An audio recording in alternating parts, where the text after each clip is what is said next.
बिस्मिल्लाहिर्रहमानिर्रहीम। मैं हूं आपका होस्ट प्रोफेसर इकबाल हैदर और आप मेरा YouTube channel cricket with Iqbal Haider देख रहे हैं।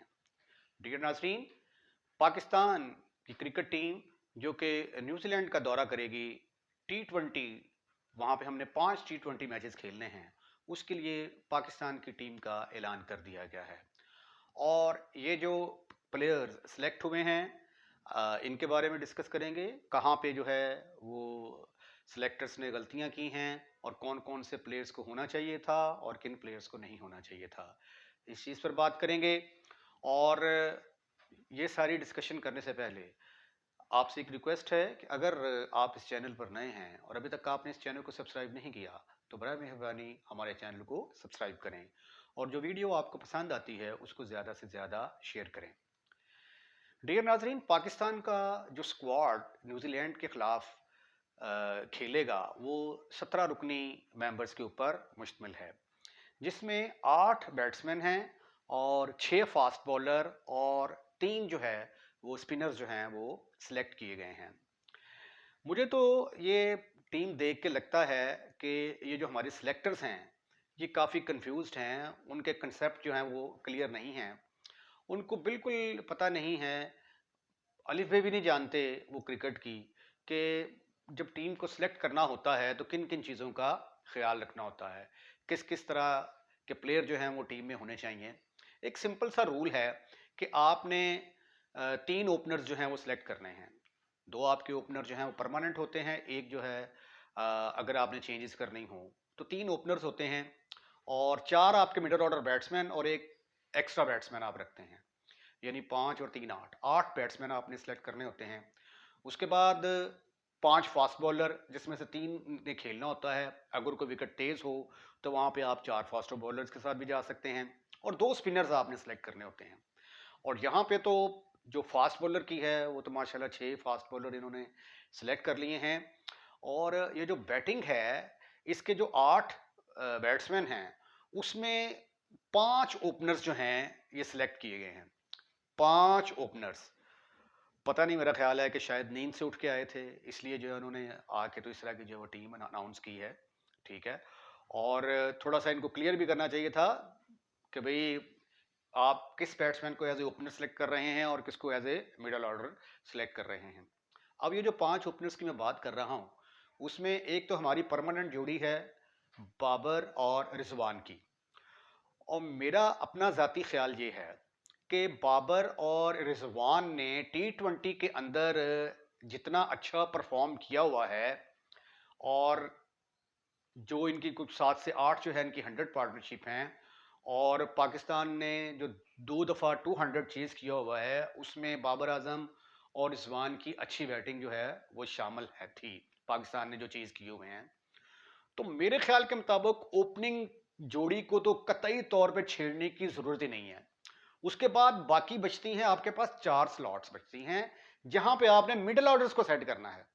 लेकिन ये जो सुनने में आ रहा है वो ये है कि जी ओपनिंग पेयर तब्दील कर दिया जाएगा, ये हो जाएगा, वो हो जाएगा। भाई जो चीज़ आपकी ख़राब है आप उसको जो है वो ठीक करें। जो आपकी चीज़ एक ठीक चलती आ रही है आप उसको तो ख़राब करने की कोशिश ना करें। तो मेरा ख्याल है कि अगर बाबर आजम और रिजवान की जोड़ी को छेड़ा जाता है तो इससे ज़्यादा बेवकूफ़ाना फैसला कोई भी नहीं होगा।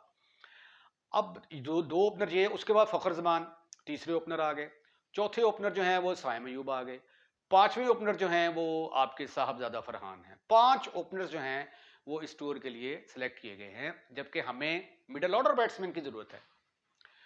उसके बाद मजे की बात मैं आपको ये बताऊं कि इन 8 बैट्समैन में से 3 विकेट्स कीपर हैं। एक मोहम्मद रिजवान विकेट कीपर हैं, एक आजम खान और हसीबुल्लाह, 3 विकेट कीपर्स को जो है ये सिलेक्ट किया गया है, जो कि मेरी समझ से बालातर है। ठीक है। अब मुझे ये बात समझ नहीं आती कि आजम खान एक क्रिकेटर लगता ही नहीं है। भाई पहले आप अपने आप को फिट तो करें, आपने फील्डिंग भी करनी होती है वहां पे। ठीक है। और उसके बाद मेरा नहीं ख्याल कि आजम खान की फिटनेस इतनी है कि वो पाकिस्तान को इतने अच्छे तरीके से सर्व कर सकता है। अगर वो चलें किसी मैच में अच्छा स्कोर कर भी देता है लेकिन जो है उसकी physics, he does not look like a cricketer. तो मेरा ख्याल है कि आजम खान की जो सिलेक्शन हुई है ये बिल्कुल प्योरली 100% जो है ये सिफारिश की वजह से जो है इस बंदे को टीम के अंदर लाए हैं। क्योंकि मोहम्मद हारिस को हम पिछले को 1.5-2 साल से कैरी करते हुए आ रहे हैं, और आपको याद होगा कि जो last time world cup Australia में खेला गया था, उसमें 2 से 3 इनिंग्स जो हैं वो मोहम्मद हारिस ने बड़ी अच्छी खेली थी, ठीक है, और बड़ा अच्छा स्टार्ट किया, और मैच को जहाँ पे फिनिश करना था वहाँ पे भी उन्होंने अच्छी शॉट्स खेली। तो आप उसको जो है ना वो ग्रूम कर रहे हैं, तो मेरा नहीं ख्याल था कि उस बच्चे को जो है वो बाहर बिठाने की ज़रूरत थी।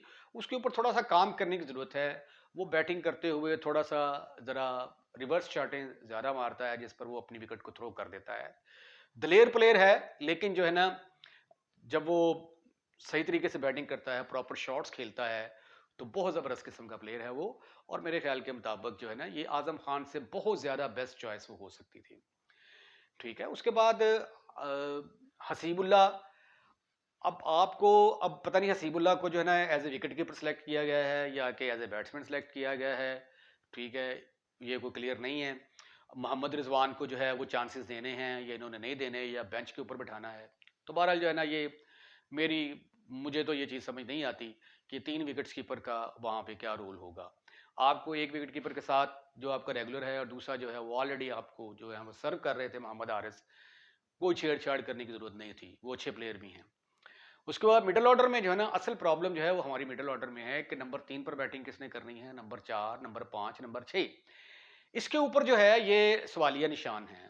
जो कभी हम वर्ल्ड कप में शान मसूद को खिला रहे थे, कभी जो है ना वर्ल्ड कप से पहले हमने खुशदिल शाह को ट्राई किया, हैदर अली को ट्राई किया, लेकिन कोई भी जो है वो मिडल ऑर्डर बैट्समैन जो है वो अपनी जगह पक्की नहीं कर सका था।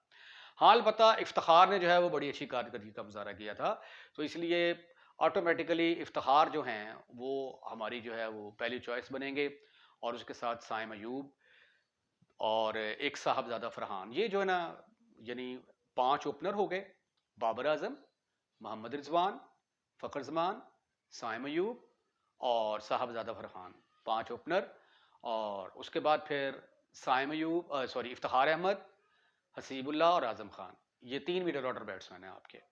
तो ये 8 बैट्समैन जो हैं ये सिलेक्ट किए हैं। अब फास्ट बॉलिंग की तरफ चलते हैं। अब 6 जो है ये फास्ट बॉलर जो हैं ये सिलेक्ट किए गए हैं, जिसमें शाहीन अफरीदी जो कि कप्तान हैं, और उसके बाद हारिस रऊफ़ नंबर 2 पे हैं, फिर आमिर जमाल हैं, वसीम जूनियर हैं नंबर 4 पे, ज़मान खान नंबर 5 पे, अब्बास अफरीदी नंबर 6 के ऊपर हैं। अब अगर हालिया कारकर्दगी देखी जाए वर्ल्ड कप 2023 की, तो मेरा नहीं ख्याल कि हमें जो है ना ये हारिस रऊफ़ को टीम के अंदर सेलेक्ट करना चाहिए, क्योंकि जिस तरह का परफॉर्म हारिस रऊफ़ ने किया था, मेरे ख्याल के मुताबिक तो इसको तकरीबन को 1.5 से 2 साल क्रिकेट से बिल्कुल दूर रखना चाहिए था, और इसके बारे में सोचना भी गलत था। अगर हम 2023 के वर्ल्ड कप के लिए क्वालिफाई नहीं कर सके, तो उसकी मेन वजूहात में से जो सबसे बड़ी वजह थी, वो शाहीन अफरीदी और हारिस रऊफ़ का परफॉर्म ना करना था। ये हमारे 2 मेन फास्ट बॉलर जो है वो अच्छा परफॉर्म नहीं कर सके, जिसकी वजह से हमें जो है वर्ल्ड कप 2023 में ज़लील ख्वार होना पड़ा। तो मेरे अब शाहीन अफरीदी चूंकि कप्तान बन चुके हैं, तो इसलिए वो तो ऑटोमेटिकली चॉइस बन गए। तो बाकी जो है ये हारिस रऊफ़ को मेरे ख्याल के मुताबिक no need to be select in the team. हाँ, अलबत्ता ये जो नए लड़के हैं, अब्बास अफरीदी है, इसने बड़ा अच्छा परफॉर्म किया T20 के अंदर। ज़मान खान हैं, ये बड़ा अच्छा परफॉर्म करते आ रहे हैं। आमिर जमाल जो हैं, ये एक अच्छी चॉइस हैं। तो इन बच्चों को जो है वो चांस देना चाहिए, और इनमें से जो बच्चे अच्छा परफॉर्म करते हैं उनको जो है वो अपने आप पूल के अंदर रखें। तो 6 फास्ट बॉलर हैं, जिसमें मेरा ख्याल है कि हारिस रऊफ़ की कतई तौर पे गुंजाइश नहीं थी। 5 बॉलर्स होने चाहिए थे। शाहीन अफरीदी चूंकि कप्तान हैं, अगर मैं सिलेक्टर होता तो मैं तो शाहीन अफरीदी को सिलेक्ट ही ना करता। शाहीन अफरीदी को तकरीबन साल 2 साल के लिए उसको भी रेस्ट की ज़रूरत थी। उसको अपनी बॉलिंग के ऊपर बहुत ज़्यादा काम करने की ज़रूरत है। इतना बड़ा बॉलर नहीं है जितना हमने उसको सर पे चढ़ा दिया है। तो ये जो यंग बॉलर हैं हमारे, आमिर जमाल, वसीम जूनियर, ज़मान खान, अब्बास अफरीदी, ठीक है, उसके बाद फिर एहसानुल्लाह आ जाएंगे, नसीम शाह आ जाएंगे। तो ये बॉलर हैं हमारे पास, इनके ऊपर आप वर्क करें, इनसे आप जान छुड़ाएं, ये अच्छे परफॉर्मर नहीं है। उसके बाद फिर हैरत हुई है मुझे कि शादाब खान जो है ये टूर के लिए जो ना ये फर्स्ट सिलेक्शन थे, यानी जो हमारे सिलेक्टर हैं वो शादाब खान को सिलेक्ट करना चाह रहे थे, लेकिन जब शादाब खान को बाबर आजम खिला रहा था तो उसको कहते थे जी ये यारी दोस्ती है। तो अब तो बाबर आजम कप्तान नहीं है, तो फिर वही मोहम्मद नवाज, वही उसामा मीर, सारे वही प्लेयर हैं जो कि बाबर आजम की टीम के साथ थे। ठीक है, सिर्फ और सिर्फ क्या चेंजेस की हैं आपने, एक मोहम्मद हारिस को बाहर बैठा दिया आपने, और एक जो है ये शान मसूद को जो है वो आपने बाहर बैठा दिया है, और शादाब खान वैसे ही अनफिट हो गए हैं। ठीक है, तो 3 स्पिनर हैं हमारे पास, नवाज हैं, इब्रार हैं और उसामा मीर हैं। अब यहाँ पे एक क्वेश्चन बनता है मेरा कि इब्रार को तो जो फ्रेंचाइज हैं हमारी पीएसएल जब होती है तो हमारी फ्रेंचाइज भी इब्रार को नहीं खिलाती। इब्रार ने अभी टी20 खेला ही नहीं है, तो फिर उसको टीम के अंदर सेलेक्ट करने की वजह मेरे दिमाग में, मेरी अकल में तो समझ नहीं आती। उसामा मीर चलें ठीक है, उसामा मीर ने जो है ये मोहम्मद नवाज जो है ना ये टी20 के अंदर बड़ा अच्छा परफॉर्म करते आ रहे हैं। ठीक है, इनकी सिलेक्शन ठीक है, और इब्रार की जो सिलेक्शन है इसके ऊपर जो है ये काफ़ी सवालिया निशान मौजूद हैं। और वैसे भी जब हमने कम्बिनेशन बनाना होता है तो हमें स्पिनर जो है वो एज ए बैट्समैन ऑलराउंडर चाहिए, यानी जो स्पिन करता हो उसको बैटिंग भी करनी आनी चाहिए। तो बहरहाल ये 17 रुकनी टीम है और बेतुकी टीम है, 3 विकेट कीपर, 5 जो है इसके अंदर ओपनर शामिल हैं। ठीक है, और उसके अलावा 6 बॉलरों की जो है ये फौज और 3 स्पिनर्स, तो 17 रुकनी स्क्वाड जो है ये उसका ऐलान किया गया है। अब देखते हैं कि वहाँ पे जाके हमारी बेस्ट प्लेइंग 11 क्या होती है और कितना फ़र्क आता है उस टीम में और जो बाबर आजम की टीम थी, क्योंकि बड़ा प्रेपोगंडा किया गया था कि ये बाबर आजम की यारी दोस्ती की टीम है, यारी दोस्ती की टीम है। स्वाए चंद एक प्लेयर्स के, वो भी अगर अनफिट ना होते तो मुझे तो ये पुरानी टीम ही नज़र आ रही है। इसके साथ ही आज की वीडियो का यहीं पे मैं अख्ताम करता हूँ।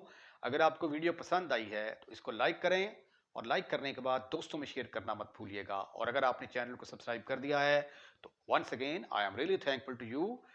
If you have never done this, please subscribe my channel. Wait for the coming video.